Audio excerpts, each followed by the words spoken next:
get started. Thank you all so much for coming. Thank you to Billy and thank you to Jay. Jay and Billy both have done extraordinary work to make this particular event happen.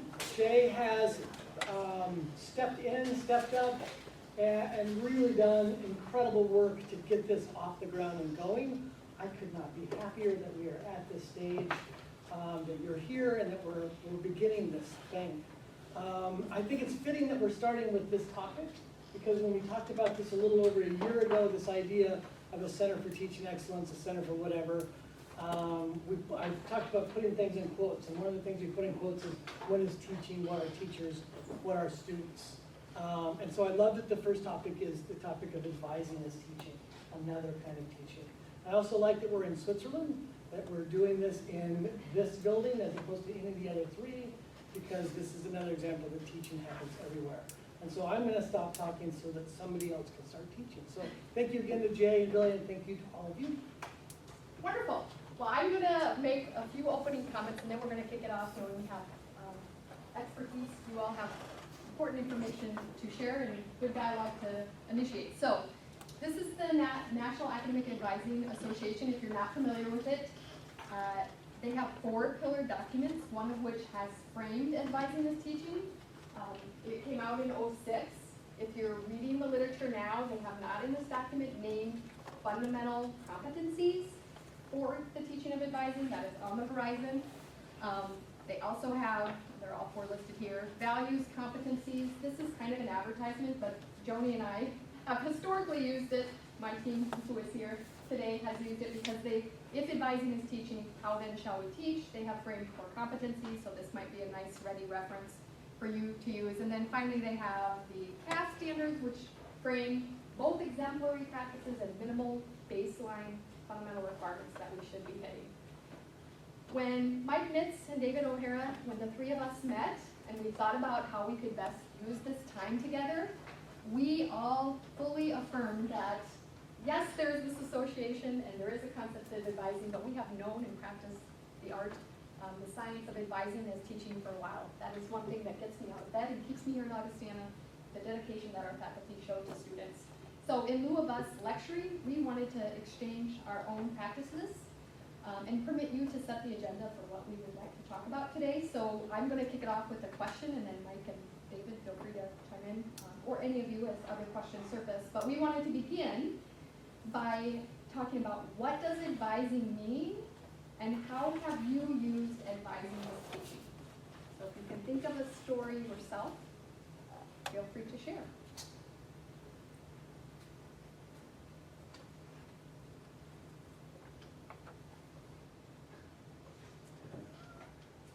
I think the very best is looking out and seeing Lindsay's face going, wait, what? So we'll start with Lindsay. No, I'm kidding. Maybe, Billy, I'll start off responding to this, and perhaps that will help to spark thoughts with others.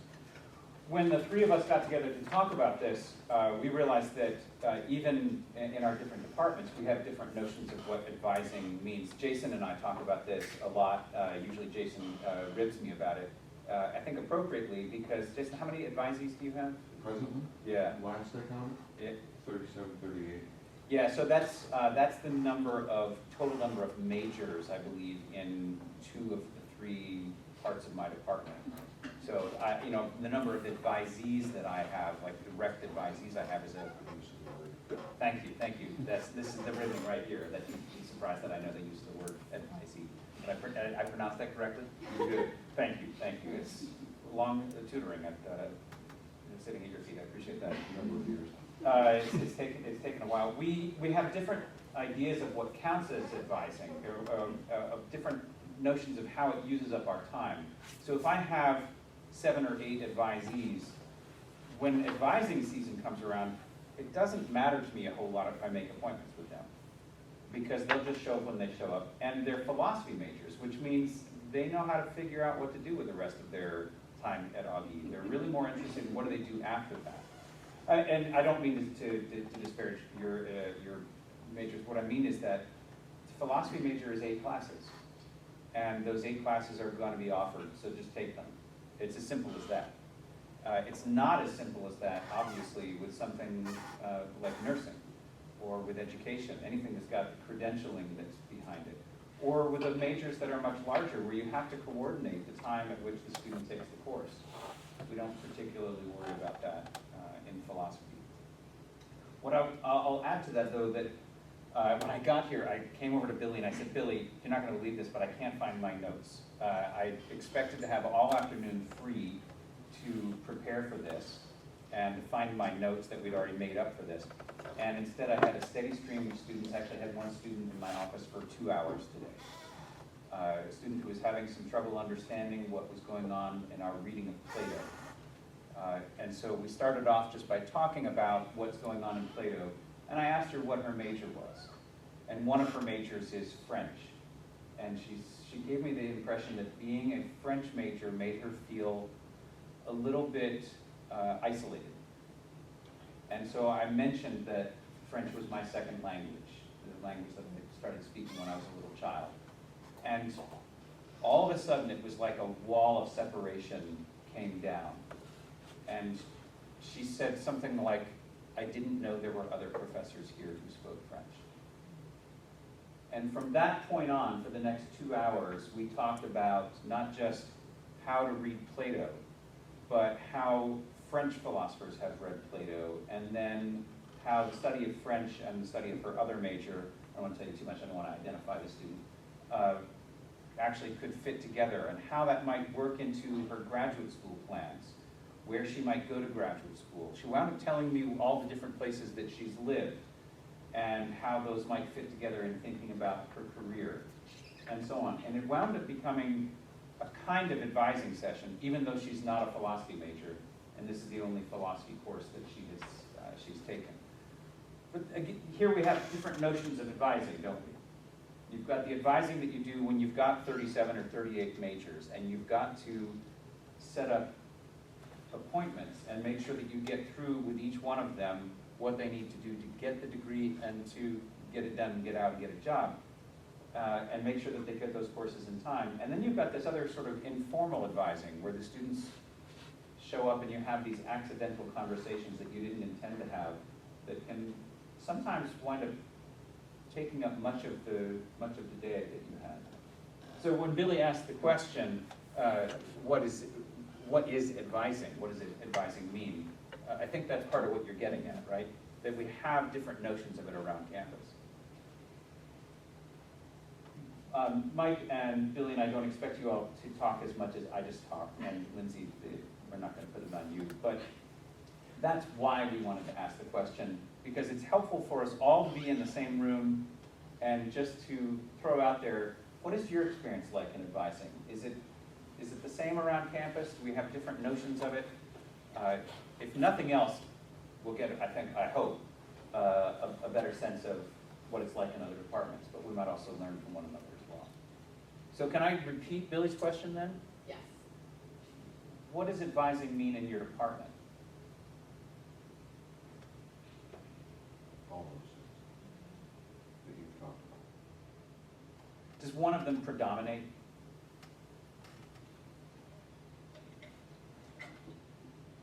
I think in the English department, which may be similar to the philosophy department, there's sort of this, students are English majors because they love reading and writing, but they're not really sure where they're going to go with that once they graduate. So it doesn't feel like a direct career path to them. And so I think a lot of the advising in our department is about, sort of what are the skills that you're developing here and how will those translate to vocation and or career and or job.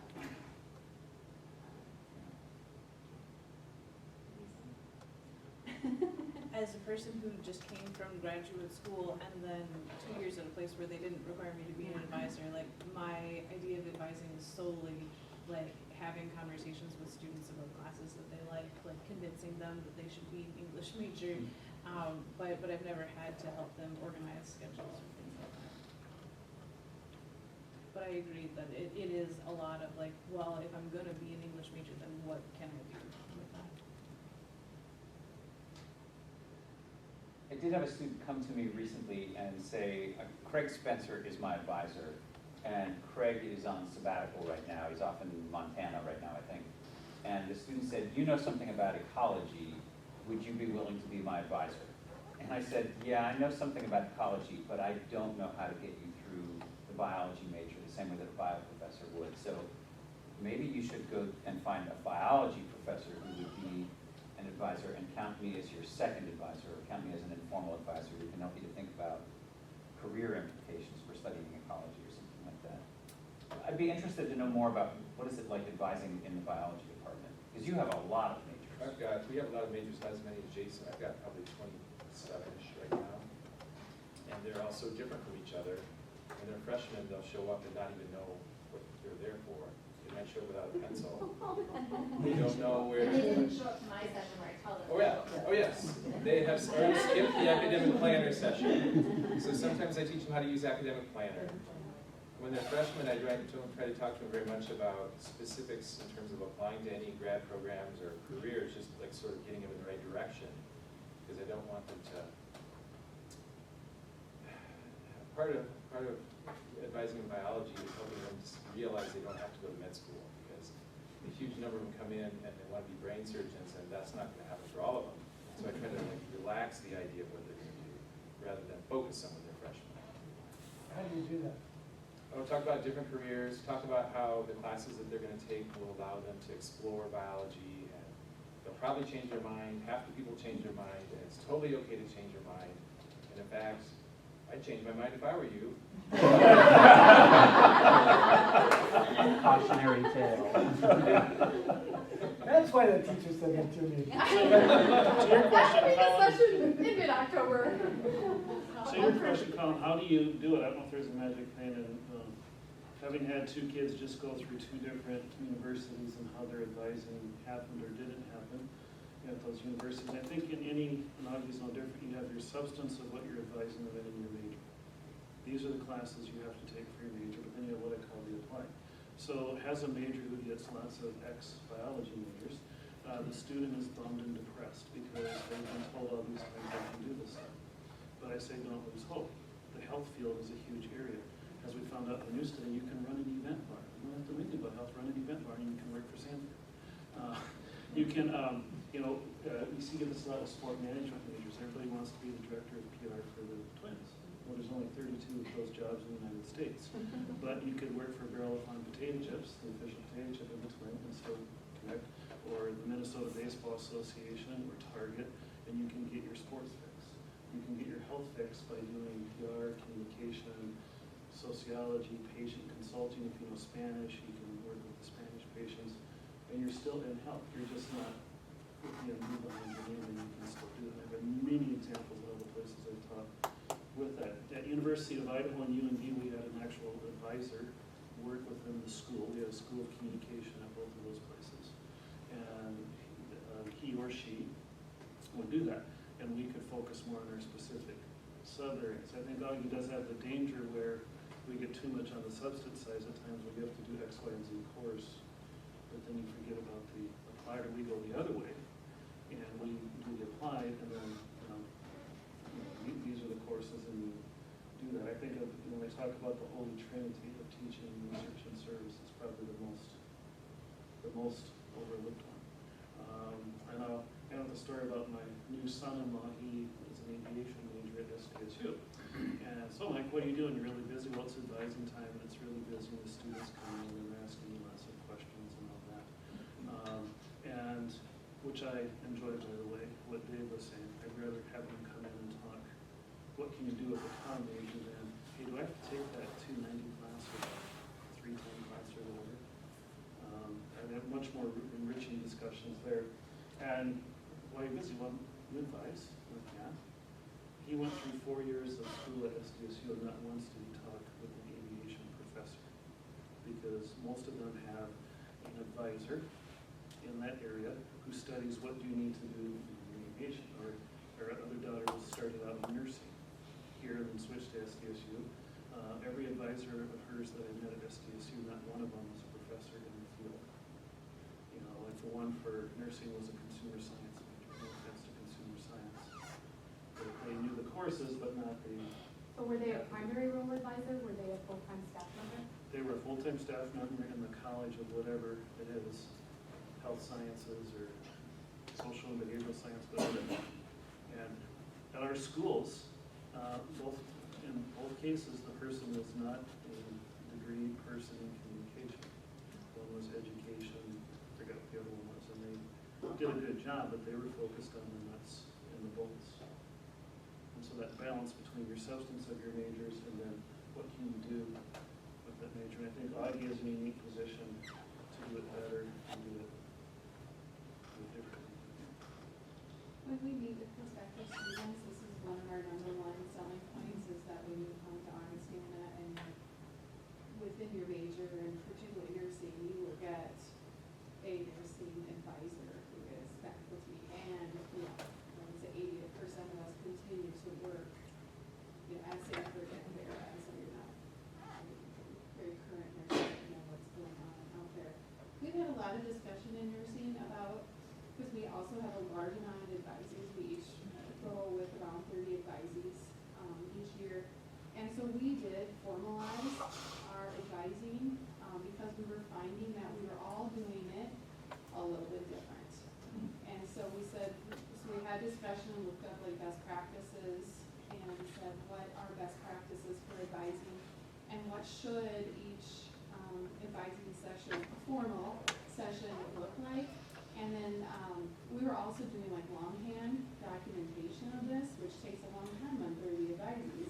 And so we created a checklist, and also, so it's real quick, and you can do a little narrative if you need to, but also that we all are following a, you know, 5 things that we do as freshmen, and then what do you do as a sophomore, and then a junior, and then a senior, that should all be included, and that has helped tremendously in standardization. Plus, if Jean Herman retires, then I can just pick up her bio and then look at what she's done as well.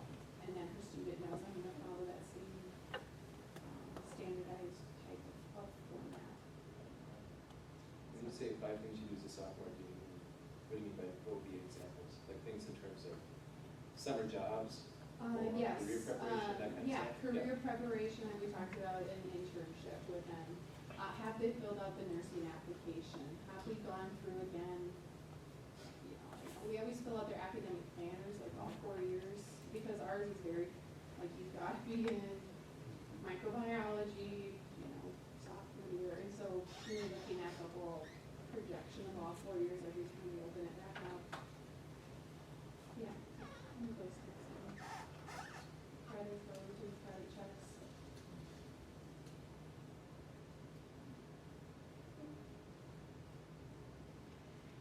We have a couple of different processes in the education department, and education might seem like it's crystal clear because it leads to a particular outcome, but not all of our students are actually going to become certified teachers, even those who come walk in the door desiring to be so. You know, some of them won't meet the minimum requirements for admission to the program, and I will be the one who's coaching them on an interdisciplinary major and giving them hope for their future, for what they can do, helping them reframe what they thought they might do. Or some people think an education major can only lead to teaching, and there's a lot of things that you can do besides teaching.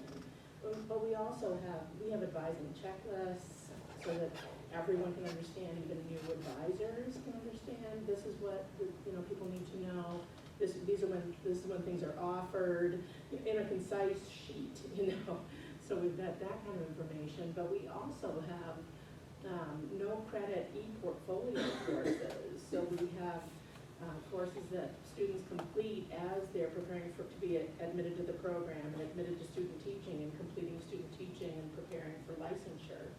And so those allow us to communicate with students in a group or in the same phase, and process, help them work through what they need to do to progress through the program. So we have a few different things, but I have secondary advisees, I have primary advisees, I have everybody who runs stuff, and the graduate with Chris, a program coordinator, so we do it, but we have heavy loads too, and we have to keep it clear, because it's about licensure requirements, so we have to be able to meet.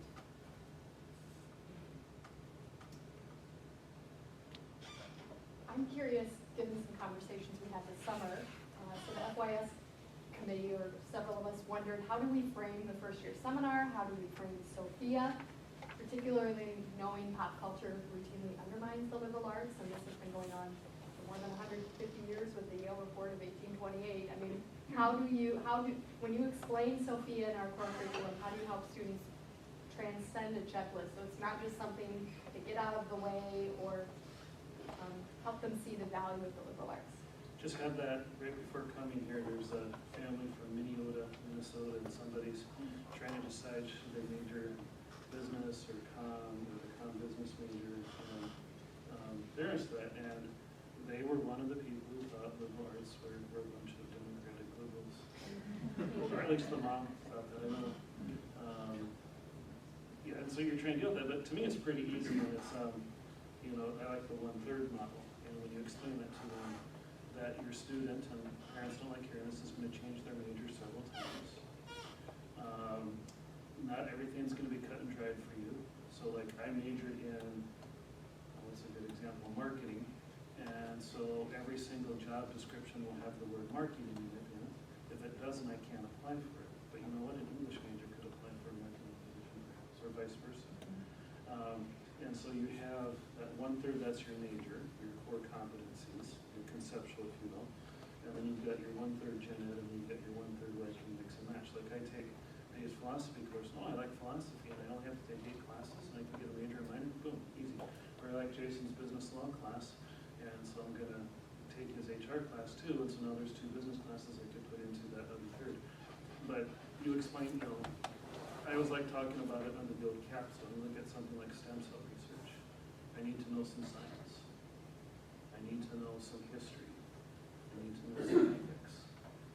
We're a Lutheran Christian university, so I need to know what might a religious role into that. So that's why I try to say, is that these are skills that cut across. And it's maybe easier with comm, because we're such a versatile major with what you can do with it. And in particular, the FYS, where I like that is, and this really seems to sell it to the parents, are the journals, which fit under your little sheet here, under the relational, where just my experience at Augie, I thought it was good enough being here, but seeing those where the student starts telling me about some of their fears and concerns they've had elsewhere. What to major in. Mom's going to be mad at me if I drop my nursing plans or my doctorate plans, right? It really helps on that relational aspect that you maybe don't get to see in another context.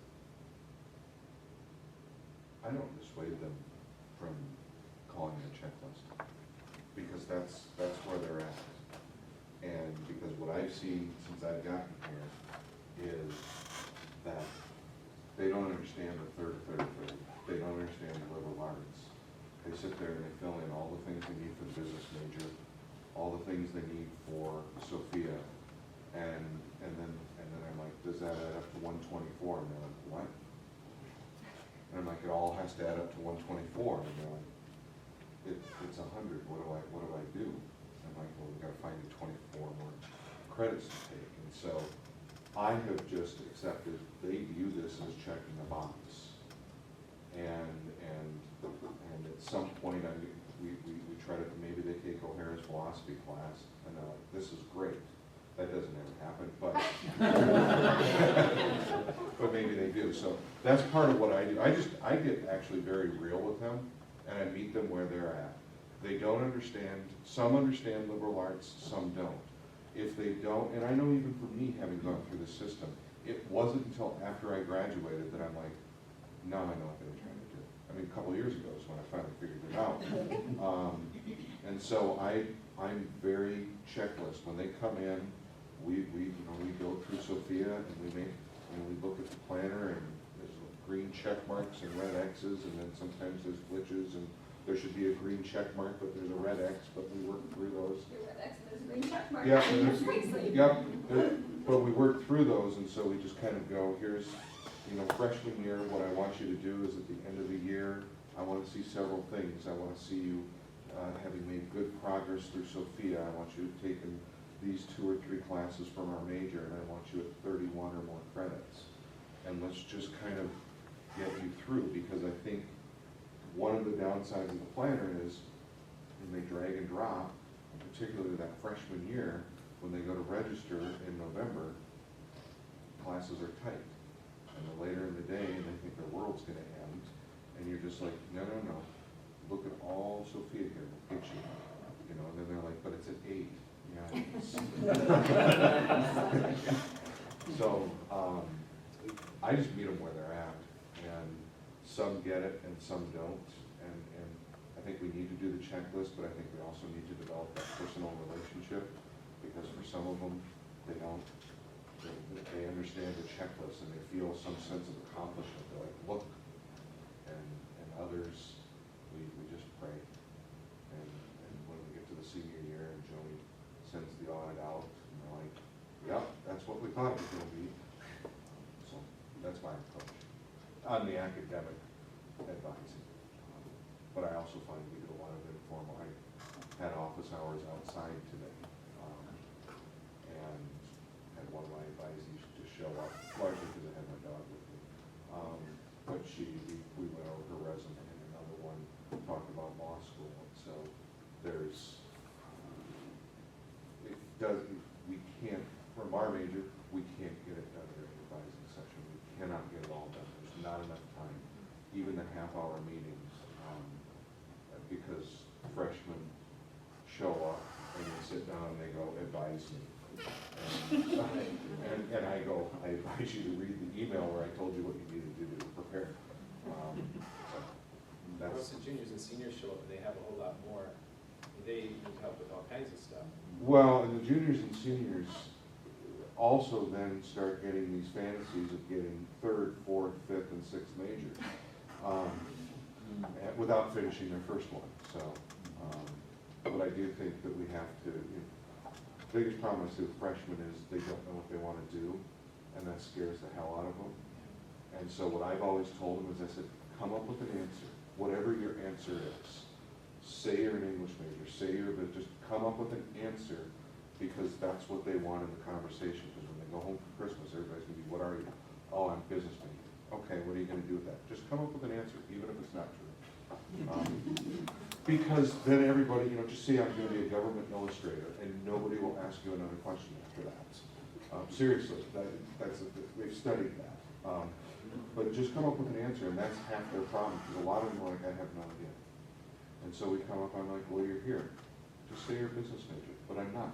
Just go with me and just say that you are, and that you're thinking of going into marketing. But I'm not. It doesn't matter. That'll get everybody off your back, because that's the biggest problem they have. What Jason's illustrating here right now, whether he knows it or not, and it fits again to the conceptual, informational, and relational, is that we talk a lot about like how swamped we are with when it's advising time or advising week, and everybody's signing up for that. And we do that, and we do it well. But the students show up at other times outside the advising time. And I've seen students, and they've reported back to me personally with Jason in particular, that, hey, he's there and he's available for them, because we share a lot of the same students. And he's there. He's not, okay, he's there for his advising hours, but he's done. That's how it works at other places. And somebody once said, we're Augie, we can do better. And I strongly believe that where we need to be available for those relationships with our students. When they come in and they're panicked because they flunked a test, or they're panicked because they have some mental health issues, or they're panicked for whatever reason it is, you are there building a relationship with them. Because Augie could go hire 10 advisors, and they could sit there and to completely remove advising from the faculty's responsibility. And they probably would do a good job with it. But that connections and stuff is what, in theory, that we should be good at. And it bugs me when I hear, well, from my PLU student who, well, did you go see your advisor for that? Well, I don't know who my advisor is. We found out who their advisor was, and they went to that advisor, and that advisor said, well, go see the academic affairs office, because they'll help you with that.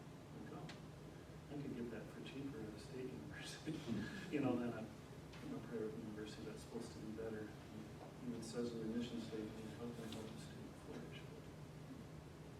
I was just gonna add that you asked how we advise in Sophia, and with the old gen ed and with the current gen ed, I discovered that students view it as a checklist, as Jason says, but I approach it from a different way, in which when we are talking about the classes, I explain to them why they're taking what they're taking.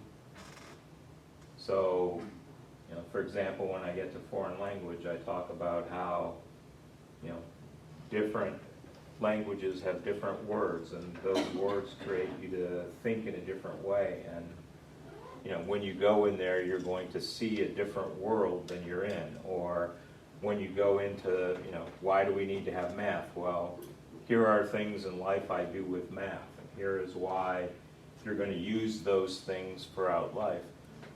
As opposed to just letting it be, here are school requirements. And in our major, like a lot of majors, very few of our students graduate with just a communication major.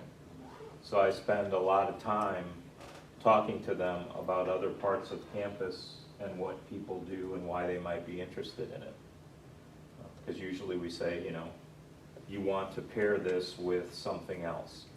And for most of them, they have no idea what people do in other areas. That's been really helpful for me to get to know the research and the teaching of other faculty.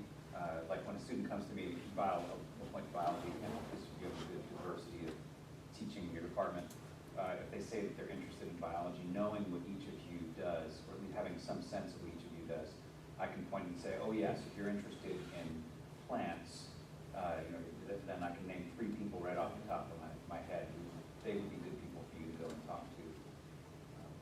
That for me, that's been very helpful. And then having a sense of what your students will have to do afterwards as well. I have kind of an unfair advantage because of my time in academic affairs, where I spent my advising everybody. And so, for some of them, I mean, they don't have any idea what a communication studies department does. They have no idea what sociology is. They certainly don't know what the difference is between sociology and psychology. Or anthropology. Or anthropology, or, you know, and But they've eliminated these things as majors. There This is what we is. tell them in the Success Center. Maybe you should. and why they don't like one another. John, there was one time I was about to have some surgery, and the anesthesiologist came up to me and he said, so we're going to get you ready for surgery. What do you do? And I said, I'm a philosophy professor. And he said, ah, cool, I studied philosophy in college. Or was that sociology? No, I think maybe it was psychology. I can't remember. And I was like, can somebody get me another doctor? I thought maybe you said I'm a philosopher, and you said, get me someone else. Or don't you have any of those file people? We've been, in answer to Billy's question of how we introduce Sophia, I think probably all of us at some point get to talking about it as a checklist, and I think that we've got to do that. I have the advantage of having very few direct advisees, so I've got a little bit more leisure time, I suppose. One of the things that I do is I have a very short checklist of questions that I give to all my students. And they don't have to answer these questions right now, but I give them those questions and ask them to go and consider them in the company of other people who know them well. So that they can, so those other people can tell them, you've answered that question well, or no, you don't know this about yourself. So it's 3 simple questions, and they all have to do with helping the student figure out what their vocation is. And the questions are, what are you good at? What do you like to do? And what do you want the story of your life to be? And then I tell them to make sure to separate those first 2 questions. And I usually do it by giving them 2 quick examples from my own life. What are you good at, and what do you like to do might be very different. I happen to be really good at cleaning toilet bowls. This is probably just one of those things about not liking germs, so when I clean a toilet bowl, I clean that toilet bowl. But I do not enjoy it at all. Something that I really enjoyed, I love playing basketball, but I am terrible at it. I mean, when I say terrible, I mean really terrible. For whatever reason, I enjoy it, but I'm terrible at playing basketball. So I separate those 2 things. And I asked them, you know, take 3 different sheets of paper if you like, and write one question on each of those sheets of paper, and then take the time, not here in my office necessarily, maybe take the time, take a week, and think through this. What goes on each of those sheets of paper? What are you good at? What do you like to do? And what do you want the story of your life to be? And again, consider that in the company of friends and family and people who will be honest with you. And then start to look at where the overlap is. And if they can do that, and then come back and talk about advising. So this is almost like a pre-advising advising. Then come back and talk about advising. And give me even just a few of the answers, or someplace where all 3 of those questions line up. We can start to talk about what are the courses they want to take. If they're, let's say they're philosophy and business majors, and they say that the thing that they've discovered is that growing up on a farm, growing up on a ranch has got them really interested in the business of their farm or their ranch. I say, well, have you considered then taking a plant pathology class? Or have you considered studying animal science? Or have you considered studying international relations to figure out where the soybeans are being sold? You know, so but when they answer those 3 questions and when they take time on their own to answer it, I feel like I'm giving some of the advising to them and asking their community. It might be their clergy person or their parents or their godparents or who knows what, to spend time with them on that. And then they come back prepared to have, I think, a richer conversation that allows me to point them towards particular courses and or particular departments. And this is probably not something that I should be doing, but because I know we're supposed to be engaged in a pretty vicious turf war. But I spend a lot of time telling students you shouldn't be a philosophy major. Or if you're going to be a philosophy major, make it your second major, because you're an artist. It's pretty plain to me that you're an artist. You should be an artist. Or you are somebody who is dedicated to communications. Do that and let philosophy, maybe you only get 5 philosophy courses. It'll be a minor. It'll be a comm major. But that comes about, I think, through that slow process that isn't always easy to do. But I offer you those 3 questions because maybe you can do that as well and not have it take up a lot of your time. You can hand the questions over to them, and then if they take the questions seriously, that might enrich that more informal advising session you have with them. How successful are they at answering those questions? In general, I think people are not very good at answering those questions, at least not on a first go. But when they come in their first year and they try those questions, they'll find that every time they come back to my office, I'm going to repeat those 3 questions. And hopefully they'll take those questions to their community and just start listening and taking it seriously. Maybe it'll take 4 years. Maybe it'll take, I don't know how old Jason is, 30-something. Well, and those questions align with what we're doing co-curricularly, like at the Yeah. sophomore retreat, we talk about Frederick Buechner's quote, "The place God calls you is the place where hearts deep gladness meets the world with deep hunger." So what does bring you joy? Are you good at those things? And third, does the world need you to do those things? So it's a nice complement of how they intersect. Now, I find it's easier to ask those 3 questions if I can get the students to come to my office hours in the first place. So one of the questions that I have for you all is, has to do with 2 sessions that I've been to recently run largely by students. One was about first-generation students, and one was just today, the lunch and learn about Latinx students, but I'll include students from other cultures as well. I have a wicked hard time getting Chinese students to come to my office hours, for instance. And so having those vocational conversations with them, it tends to be quite difficult. They are really focused on the checklist. And if they feel like they got the checklist under control, they don't show up in my office at all. And if they do show up in my office, it's because there's one little part of the checklist that they haven't got, and even that they're ashamed to tell me about. Do you all have suggestions about how you advise those students who don't even want to darken the doorway of your office?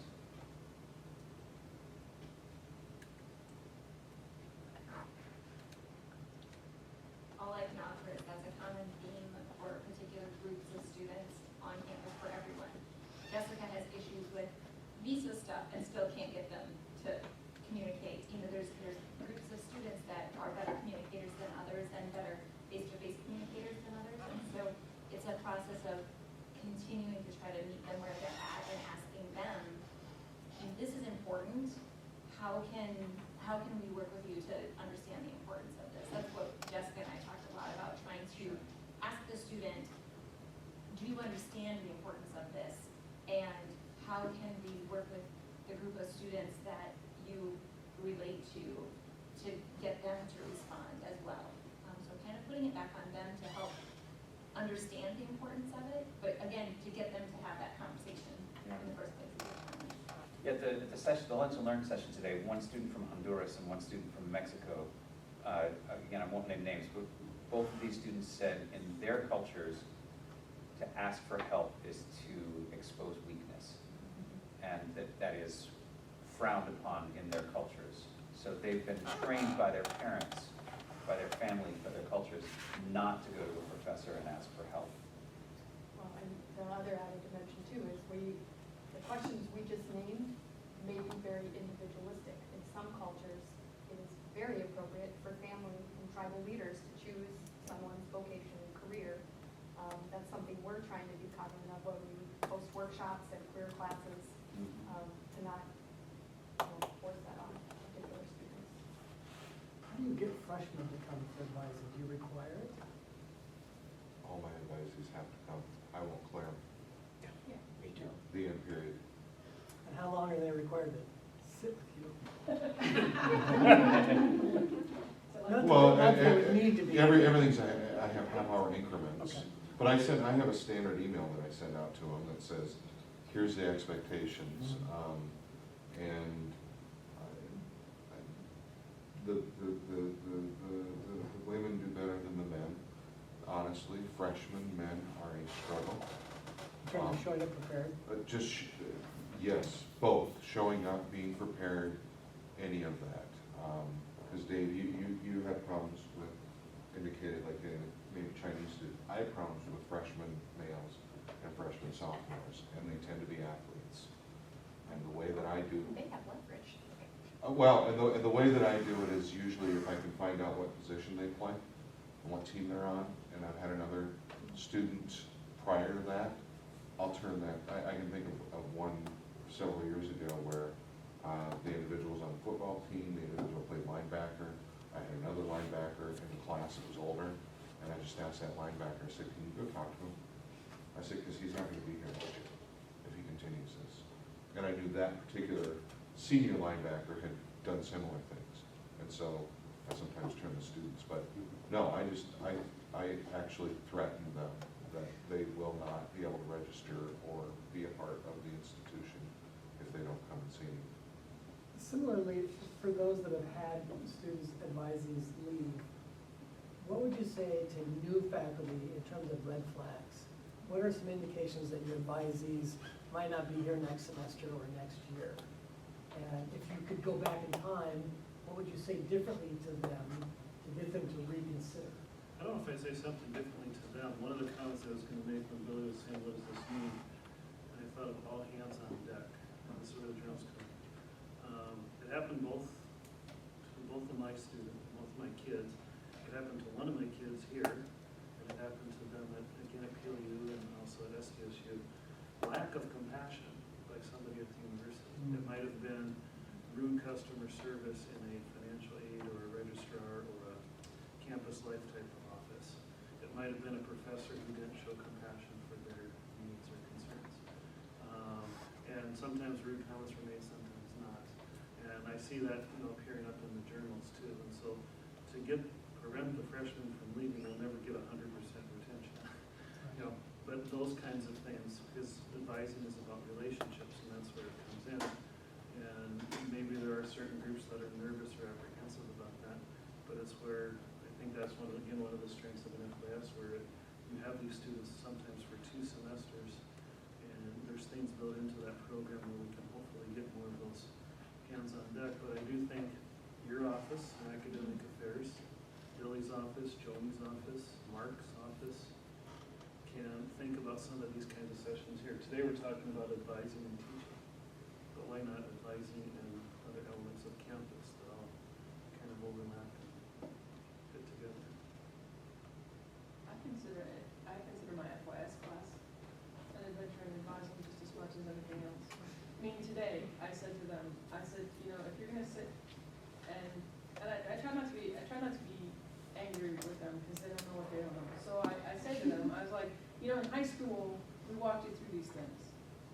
I'm gonna tell you that you have 3 assignments that are concurrent, and here's what I'm gonna tell you now.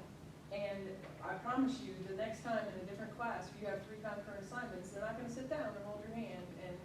And so I was like, so here's the strategy for how you deal with that. If you get freaked out, take a breath, go find a friend and bring them with you, and go talk to that, right? So I mean, I try to at least advise with respect to how to develop those relationships, so that when you have the terrified student, they have some resources going into it. But I do in the FYS class, as I did in the Common 10 class, I talked about at the very beginning what they think of as have-to classes and what they think of as their classes, right? What I want to do with my life. And I challenge them to start thinking about the fact that they're here for an education for life, not for a job. And to talk about the possibilities of seeking out one's passion and being able to look your parents in the eye and go, I don't have to do this because I want it for a job, but maybe I want to be a good parent someday, or maybe I want to be a community activist in conjunction with my job, or what have you. And so I try to challenge them in some of those ways, and I know they're not for the most part, they're not my majors, and so, you know, everything counts, I repeat, everything counts, all knowledge counts, there's not a negative knowledge. If you're taking a class, because we do have to come back, they come from a high school that is entirely checklists. And looking at my own daughters, the MTs and the LT, and it's varies down to the minute sometimes, like here's how you finish this by this date. That's what they come from, they don't know. So anything we can do to sort of broaden their thinking and help them see that as a bonus as opposed to an obligation. Some of them it just scares like crazy. Just the freedom to suddenly think of things, to do things, and to choose things that aren't going to be told to them, it's just too much for them to be overwhelmed. So, like you, I spend most of my time, or like Paul, not saying let's focus on your job, but let's just, what things are interesting to you, and how can you then find something to help enrich your life in a course?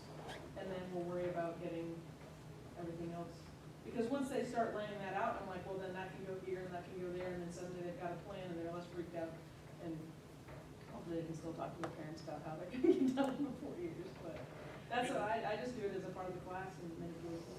And just kind of talking about this hands-on deck thing, I mean, one specific example, it's happened here on this campus, but it happens across the country, and it has to do with foreign language and study abroad.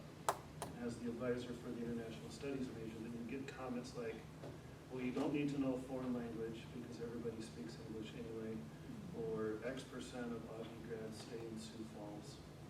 And a comment that I stole from a business professor at Santa Barbara was, and for international business, he looked at the top 100 Fortune, or maybe it was the 500 CEOs, every single one of them on their resume had a semester abroad and or spoke a foreign language.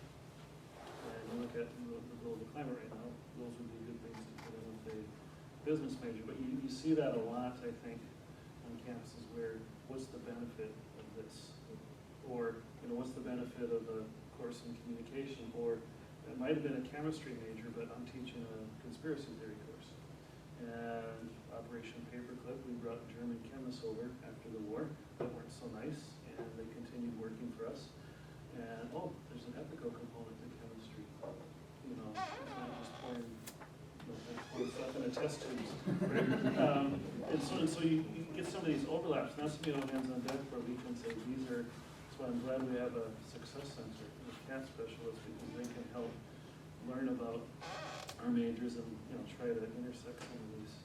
Well, and that's where we are united campus-wide in teaching, and we're united in our model. So let's go back to the example of study abroad. Yes, you can point to the career benefit of learning a language, studying away.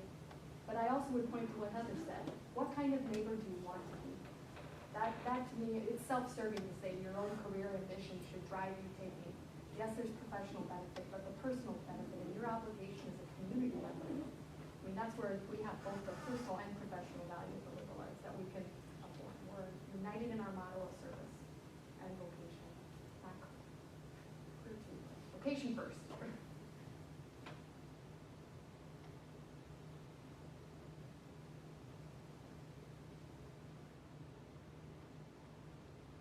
What's some bad advice people have given or people have gotten?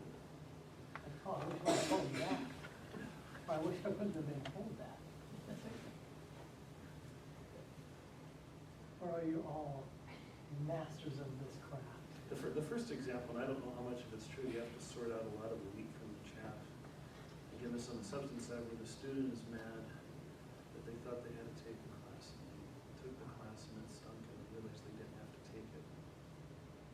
You know, or they're told, hey, you should go take this class because it's an easy class, and they turn out not doing so well in that easy class, and they get angry at somebody for telling them that it's an easy. So there's a substantive, you know, this might put gut answer to your question. The students get mad.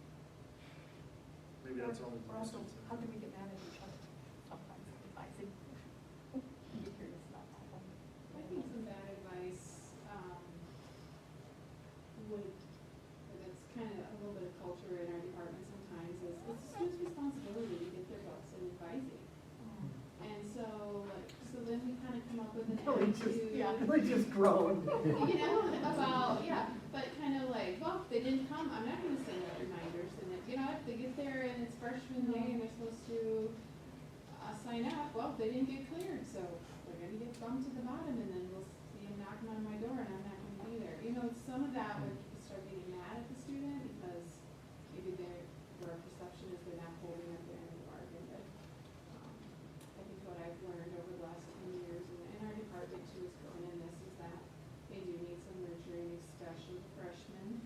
And, you know, just to send out reminders and to really just keep trying to put yourselves in their shoes about what is it like to be a freshman and not really know kind of what's, you know, happening. So I think we try to communicate 5 different ways about these advising appointments, 5 times, 5 different ways, and we'll get them, you know, to come, and I think that helps with our retention too. That's those fifth-year ones who've never seen you. And we had those until it did work because he showed up. Yeah. Yep, yep, yep. So the communication, I think, too, between the success center, because some do gravitate to somebody else. I don't want to go see the advisor for whatever reason. So I've had more than one that have advised themselves and come in and it's like, well, I'm ready to graduate. No, you're not. You haven't met with me before. I go through the checklist and says, have you got Sophia? Have you got your major? Have you got 124 credits? And, oh, I've got 12 credits to take. Yeah, and if you come and see me over the last 4 years, you might have discovered that early and you don't have to do it all in the summer. So the communication, and so I would just, plead to the Success Center and to everybody, if you've got students who are coming to see you, remind them, maybe talk to your advisor so that they can make sure, because when this particular one that Tim sent my way met, and we went through, and I was going through the list of, now you need this and you need this, so wasn't it good that you came and we could point that out and discover that you need this class, and it's only offered next spring, and we have weird things in physical education, it's all, this class is offered every other year, once a year, every other year. It's like, and when I send this out, you gotta listen. So helping reinforce each other and remind the students that, your advisor might have a little tidbit of something that I don't know. And it would be good to have them go see that, go see that person. They're fun, they're nice, they'll be okay. And do we ever have, I don't know if this is bad advice, Colin, but I don't know if you've experienced it here. I've missed the meetings other than hallway gossip and conversation. But we instituted a new gen ed, or if now we're going to schools or whatever, that we have like you take your car in for an oil change every so often. Do we do that here? And a couple examples, not to, pick anyone in particular, but the scientific intersections and impacts. Most of those courses are taught in J-term because of needing to be taught in J-term because they're teaching all the other science major courses in the semesters, can be a bottleneck for students. Or a student that says, I've got 5 classes I need to take this semester, and 3 of them are offered at the exact same time. And how do we, those kinds of things, as we're looking at whether it's room assignments, and some of it's kind of nitty-gritty, and that's nice that we can maybe help the students that way and help each other that way too. Or, hey, hey, here's this course you need to take, and oh, that department doesn't teach that course anymore. And the student, can't take it. So, What, one thing, I don't know if it's bad advice, but it's frustrating as a faculty member to sit and go through the process of working through a schedule with someone, only to see that it gets changed, and then we're held responsible, and it's frustrating when we're held responsible for a change that gets made, not necessarily by the students, right? They go talk to a coach, they go talk to another student, that person's hard, don't take that class, whatever, and it gets changed, and then now they're short, or they didn't take the right things in the right sequence, or whatever, and it's frustrating if you have gotten them to come, and you've had these conversations, and you've done a fair bit of persuading, how quickly that can be done, and then, how to manage that at the same time, because the first instinct is, well, this is why we say, and unless there's some other thing, like the section was closed or whatever, but, so that's still a in-progress thing that, especially now where there's an advisor over in the Academic Success Center, and there's potential coaches or potential other layers there, just trying to figure out how to keep all of us on the same page with respect to, because the student's gonna want out of stuff if they can. I mean, so, and this is where we in the Success Center welcome your input, because we know students will play parent against parent or staff against staff, particularly when they receive a response they don't like. We have intentionally chosen to call ourselves specialists, not advisors, because we fully believe in faculty advising. You know your discipline, you know your students, you have seen them far more often. We conceptualize our role as putting grease on the wheels. So we have a session on how to use academic planner with the hopes that they will know technology by the time they meet with you, and you don't have to spend all your time going through how to drag and drop a class and confirm you've met prerequisites. You're spending more of your time mentoring students and improving the plan. And if a student comes and talks to us and they are in crisis and need, input, you can talk to Jody, our staff. We are going to, our first question, have you talked to your advisor? And if we, confirm, yes, you need to talk to your advisor and you haven't, we will give them questions to consider so they are prepared for that conversation, and loop you in and let you know that we refer them. I'd like to add on to that a couple things to what Mike and Heather both said. So there are tools available for example, if you advise a student to take this set of courses and they take that set of courses, we have better tools than we did 10 years ago. In the past, it was like, here's your list, go register, and then it was like, next time I see you when you're registered for the next semester, this aha moment. So some of the things we have in place that you can, and again, it's harder if you have more advisees, but I do send after registration, there's a system-generated email that goes to all advisors. I don't know who looks at it, if anybody looks at it, but I do send the message out saying, here's what your advisees registered for. And so you could take the time to go through that. Again, if you have 40 advisees, it's not as easy, but that's one tool. I do send the schedule to the students as well, because there's been a lot of questions, but I thought I registered. Well, you got that email from me that says you didn't register, or you registered for wait lists for everything. You are not in the classes. It specifically spells that out. In addition to that, in Academic Planner, it shows, there's this little VR letters that show up before a class. If the VR letters are there, that means it's a variation from the plan. One of the things that's nice about Planner, if you hover over some of those letters, it tells you what those letters mean.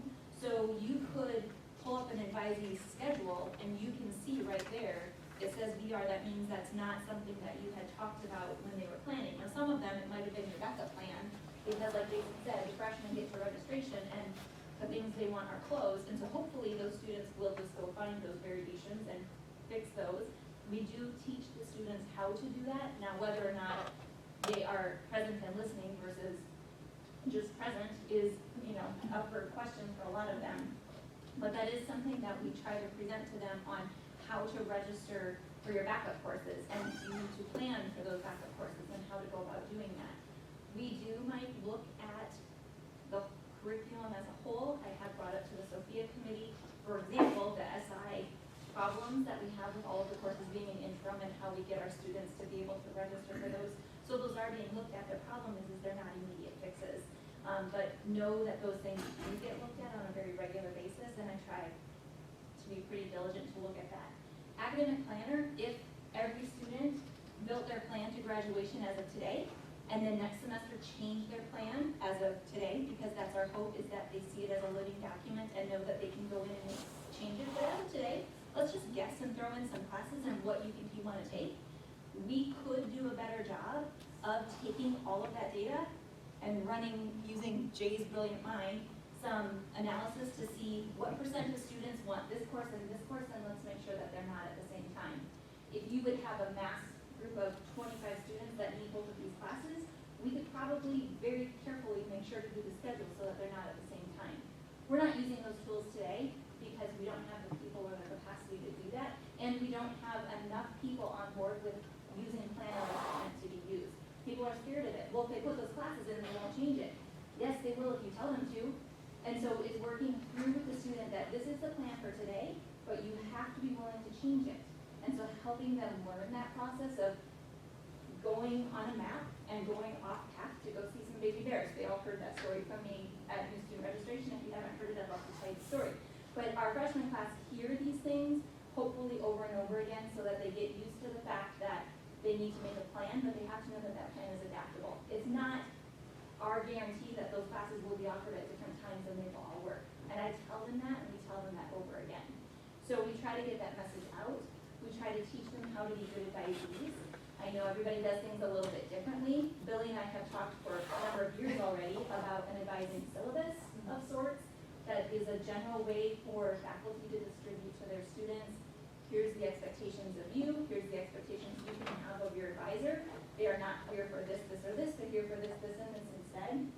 Because these students, this is the other reminder, when they come in as first year freshmen, they have never met with an academic advisor before. They have no idea what they're supposed to do, what you're supposed to do. They don't know they're supposed to bring a pencil unless we tell them that. So again, you're over here, they're over here. I have no expectation for you to go over here, but to toss the rope to help them get across. They need help. They need those tools to get them across to where we expect them to be. Eventually, 90% of them will get there. But, you know, we need to give them the tools to get there and the teaching to get there, which is what we're trying to do. Can I follow up on that, Jenny? One of the things that with new advisors and new faculty members, because I think advising goes way past your list of advisees. You know, really, you know, it's all of the students who are in front of you. And so I've had new faculty who have hesitated and waited on the ears process. You know, because they think, I'll just be gracious and flexible with this student, and I'll be gracious and flexible with this student, and I'll be gracious and flexible. And oh my gosh, now we're 3/4 of the way through the semester, I'm not sure if they'll pass. You know, so I think coaching, you know, for new faculty, for department chairs to work with faculty and new faculty, especially to say, do those early and often. You're not getting the student in trouble, you're triggering supports, you know, by doing the ears report or doing the SOS or things like that. You know, I think that's in terms of tools, you know, and I think that's an advising thing, you know. I mean, sometimes advising comes in the form of you've got a student crashing and burning in front of you. I've had that, you know, with students in my office crying. It's like, oh, I think that I need to see a counselor. Do you want me to make the appointment for you? Because I can just call and put us on speakerphone. Because sometimes they're crying, they can't even talk. You know, but it's obvious they need help. And they're not gonna sometimes just make the call and just go to the first appointment. I've made calls, and I know some of you have too, made the calls or walked them over or whatever. That's advising. It's all of the care. To me, advising is all of the care, you know, that we provide to our students, you know, and some of it is done with each other. I know, you know, that Sherry and Becky have gone to the wall with one of our students, you know, and I know I know it's true with other, you know, as we've had partnerships with other departments for, you know, secondary ed especially, but it's knowing who your people are too, knowing that I can call Becky Lim, knowing that I can reach out to Billy, knowing that I can, you know, that we've got places, we've got each other and we have tools, you know, to help our students. That's excellent insight. And you can all go back to your office if you haven't seen already the email this morning. Share the good news. We are hosting a campus resource session around advising. The details are in the email I sent this morning, I think it's October 25th, about campus resources, because it is about relationships and all the quality mentoring you do on a day-to-day basis. That happens organically, it happens in your office hours while you're walking your dog. And in addition to those, there's 2 sessions. So we're having one, and forgive me, I can't remember the dates. There's one where I'll be sharing information about what's called alternative advising. So when someone needs to unfortunately change their path involuntarily, doesn't happen often here, especially compared to what I'm observing happens far more often at other campuses. Speaks to quality that Augustana provides. And then the second one is campus resources. In addition to those sessions, we also are going to survey the faculty. Please take the survey. We want to lift up and celebrate and affirm the quality advising that is happening. Benchmark it to what students' perceptions are, because they might not be necessarily seen or some of those conversations. And then even telling us, what else do you want to have? Joni and I have had conversations like, do we need to have monthly professional development conversations like this using Nakata books? You'll see over in the corner, like they have a whole book on advising approaches. Lori talked about what's called proactive advising. Of actually, used to be called intrusive advising, but seeing proactively the need, the rope that Joni is talking about, the scaffolding that the student needs that we provide as advisors to facilitate their well-being, their success, their learning. There's a whole different, each chapter is a different approach. So if you like theory, there's enough of it in empirical evidence to tackle some of those, whether it's strength-based advising, proactive advising, learner-centered advising. They have a whole nother book on populations. So if we want to know how do you advise honor students, diverse students, exploring students, we can have sessions on those things. We wanted to start with today just to lean in and listen and learn about your own experiences. But we're eager to facilitate more conversations if it interests you. So note that in the survey. So the dates, just to confirm, that alternative advising is October 15 at 3:30 in the Helverson room. Yes. We might want to look at space if we get to that, we might not get in there. Yeah. And then the campus resources for advisors, October 24 at Pres-Res, and it's there for a reason. October 24 is the day after midterm grades are due, and I think it's reason to celebrate. So we're at the Pres-Res, hint, sips and apps. So come and learn from, and the facilitators for that session are from athletics, financial aid, honors program, international programs, the registrar's office, student affairs, and the student success center. So we're going to try to provide some resources as to working with students with those different populations. I know this, kind of what does it mean? And I'd be remiss not to mention groups like the PRSSA group, and I'll share a story from yesterday where every major is a little different with experiential learning. Some call it service learning. How do you assess that? I've been blessed to have something that's been pretty nice. We're going to be working with the Sioux Falls Disability Council on a social media campaign. And the students came in there and they ran into the city attorney. There's legal issues with Sioux Falls disabled people, yeah. And it was kind of fun to sit back. They did very well. They had Professor Harris's business law class. They're probably, I warned him, they're probably gonna come seek him out for more, advice, but I mean, what does law have to do with a communication campaign, right? And they see that by being out there and experiencing that. If I'm in education, that's why you do student teaching. If I'm a pastor, it's why you have student teaching. If I'm in chemistry, it's why you visit chemical companies like Andrew did in Germany, or vice versa. You can have the chemical company come to your classroom and give a guest speech. Those kinds is what I mean by experiential and connecting that. And to get these students, there's 2 false dichotomies. There's this job vocation, there's academic professional. That where the student comes in like, why are you coming to school? To get a job. No, you're getting a career. But I think they misunderstand, and I think vocation is often misused at other places where we don't distinguish it from what could be. So how often do I have to throw in a rope? No, because I think that Oh, I becomes a just- question, because I think It's all about advice. we talk about reaching out and here's report and do this, but I mean, I have advising, and again, it's the freshman male predominantly. How many emails do I have to send them before you just give up? Because, I've sent 2, I've sent 3, I've sent 5, one semester I sent 7. At what point do we just go, I'm not helping you, or I can't help you until you come to me. Because that, They have to take that, a rope.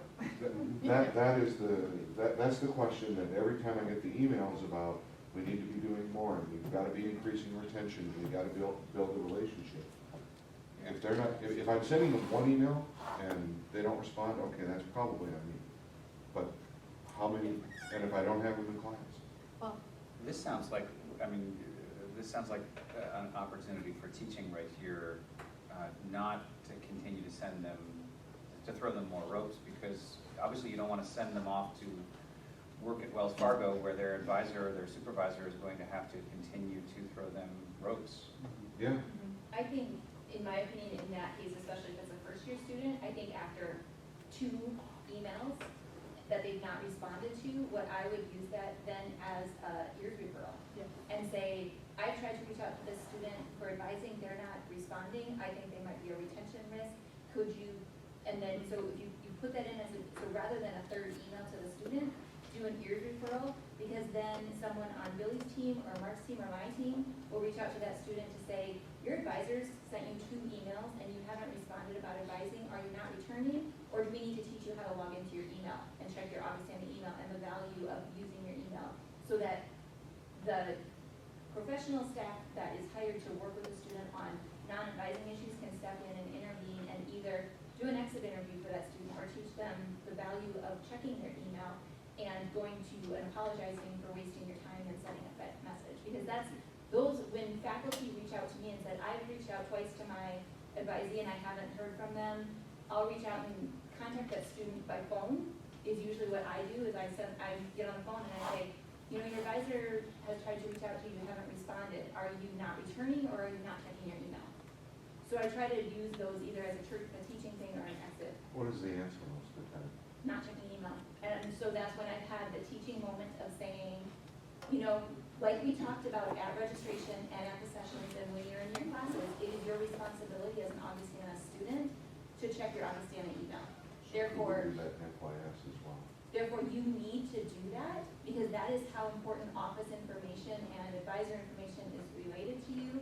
It is your responsibility as a student here to be checking that. And the fact that you didn't get the email isn't on your advisor, that's on you, and you need to figure out how to get into your email. And I do that in my classes because they're business students, and I go, listen, this is the way that we communicate. And if you're going into the business world, you need to figure out how your manager communicates. And you don't get to Snapchat me. That's not how this is gonna work, though some do. You have a Snapchat account? It's teaching Oh, yeah. them that they need Wow, look to, at you. they need to figure You're out cool. coming into this world. Like, that might be your world, and you might prefer texting and Snapchatting, but in this world, you need to respond to emails because that's your responsibility. Well, and it's a safety risk too. If they're not getting updates about gas leaks or tornadoes and all Well, of those they sorts all heard about the gas leaks, trust me. I found the coaches to be really willing and helpful Oh, yeah. partners and not to, you know. I'm careful to use the coaches though, because sometimes they end up having to run a lot. Not the coaches, the players. Yeah. So, and I hate running and I don't wanna do that.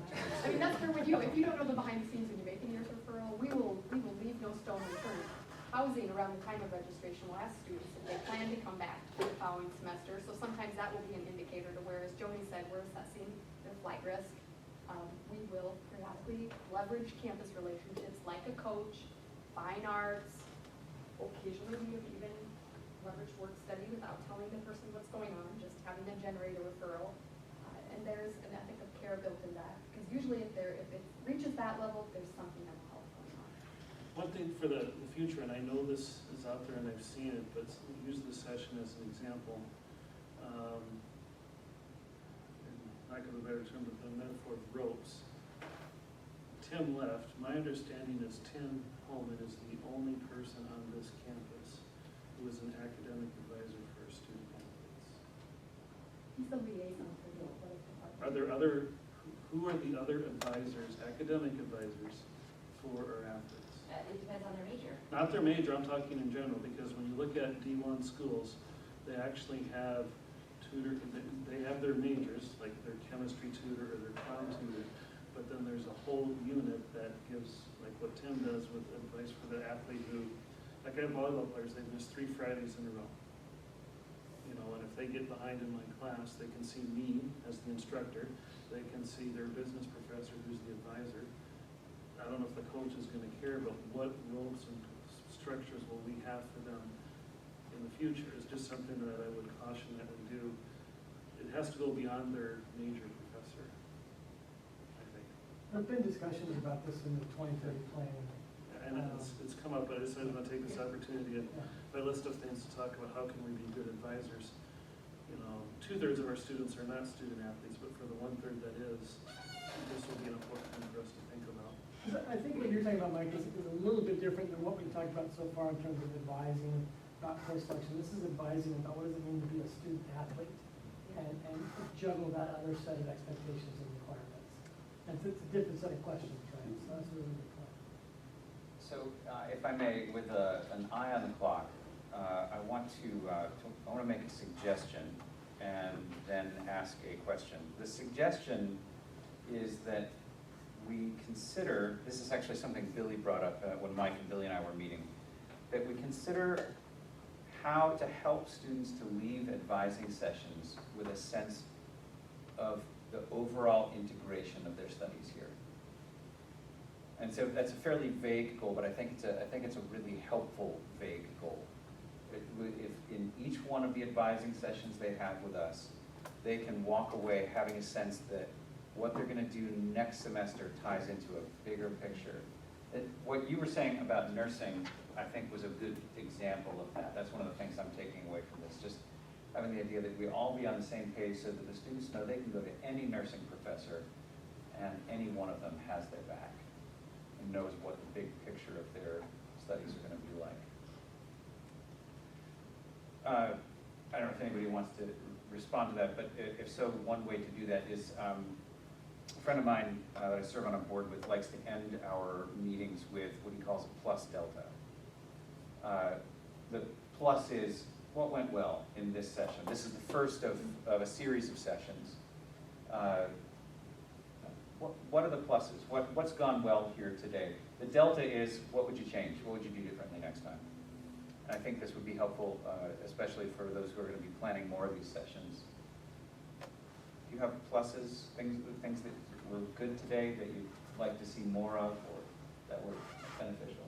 I guess I saw just the discussion here that advising is more than just the checklist. That's an important part.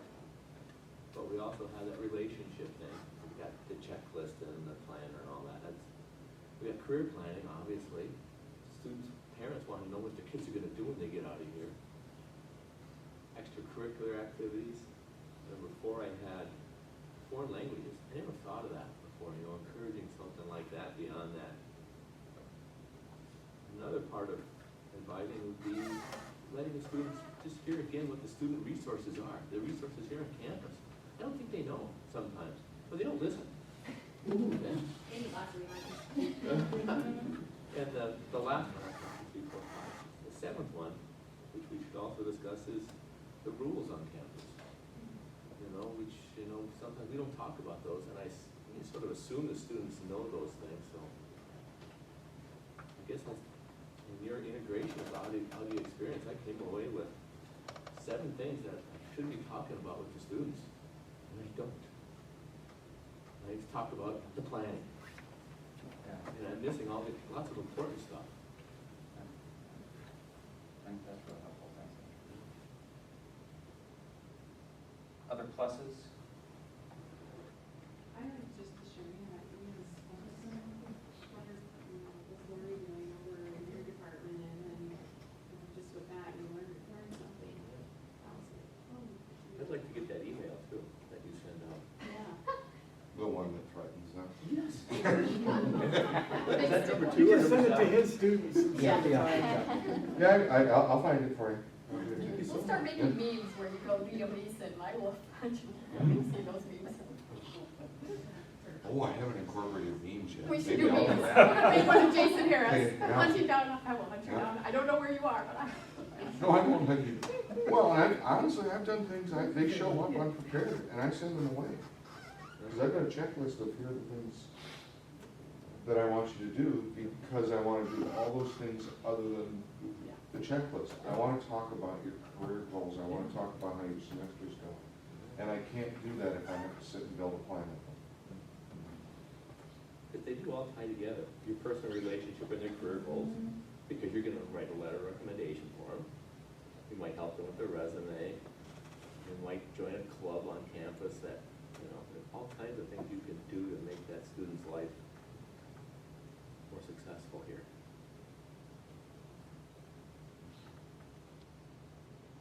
I'm fully expecting that Jason will now teach us how to Snapchat, replace emails with Snapchats of memes and emojis, so that's, I will say, that's good. for all the criticism of Snapchat, last January, Bill Swart and I talked in London, and the students created a Snapchat group where all the students and the faculty were on. And if we needed to let them know what was going on, I mean, it was like, we're leaving at 8 a.m. And if we Snapchatted them, they knew it. And they knew it immediately, and you'd usually get this, how about 8:05? But if we emailed them or or texted them, so, but we did make sure that they understood that was just for that trip. I will also point out that while that may have been just for that trip for Jason's class, when they came back, some of them started Snapchatting me, so. Oh, I still stand, the group still goes, because Brexit is still in the news, if you've been paying attention. It is? I thought they solved it yet. No, they're never going to solve it, that's the beauty of the course. If there are other Curriculum pluses you want to throw out, that's Permanent great. course. Are there things that you would change, do differently, that you'd like to see more of, less of, next time we have one of these sessions? Deltas.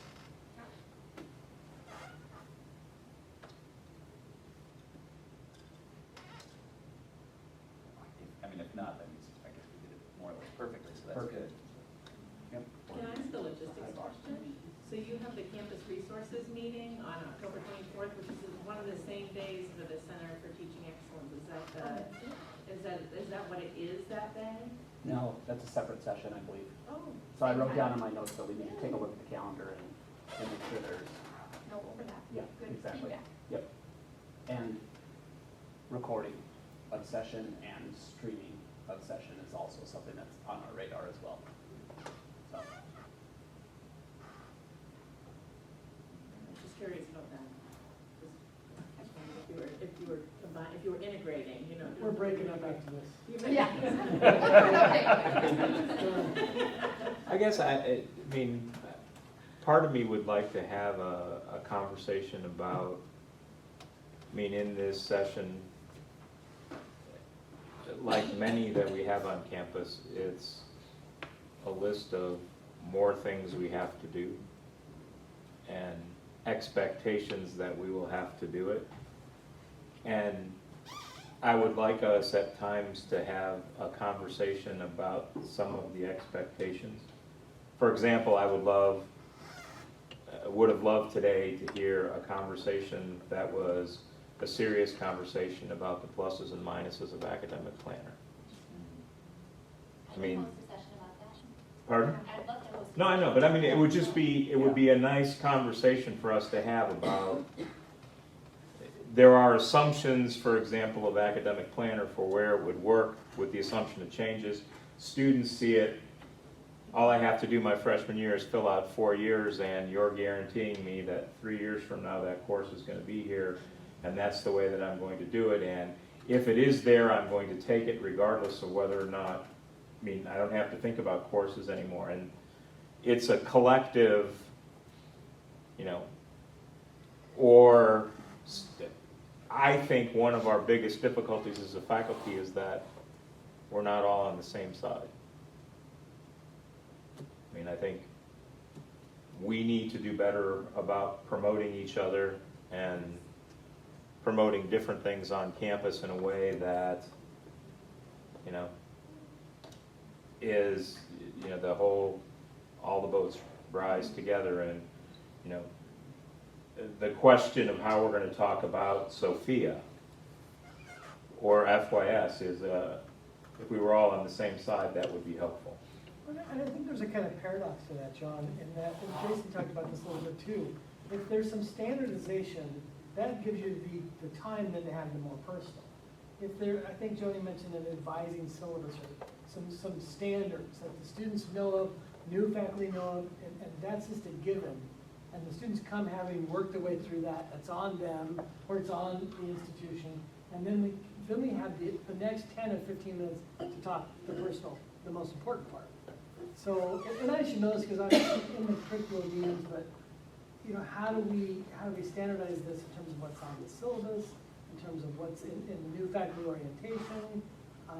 Those might be places to make some inroads around integration and standardization so that we can give back some time to the faculty.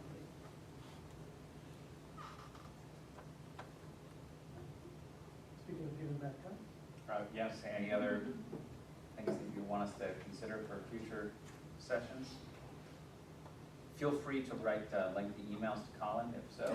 Put it on survey, do you think the advice survey, things Send like all, that? send all hard questions to Billy. And donuts can just be sent directly to my office, so now you know the distribution. How come we didn't have this outside? That's a great question. Next time We will order outdoors. nice weather next time. Yeah. Well, In November. yeah, in November or January. February is great with me. Snowed in May. Yeah, let's see how that outdoor classroom's in January. My guess is it's gonna be a little chilly. Thank you all. Yes, thank you. Move to adjourn. Yep, so moved.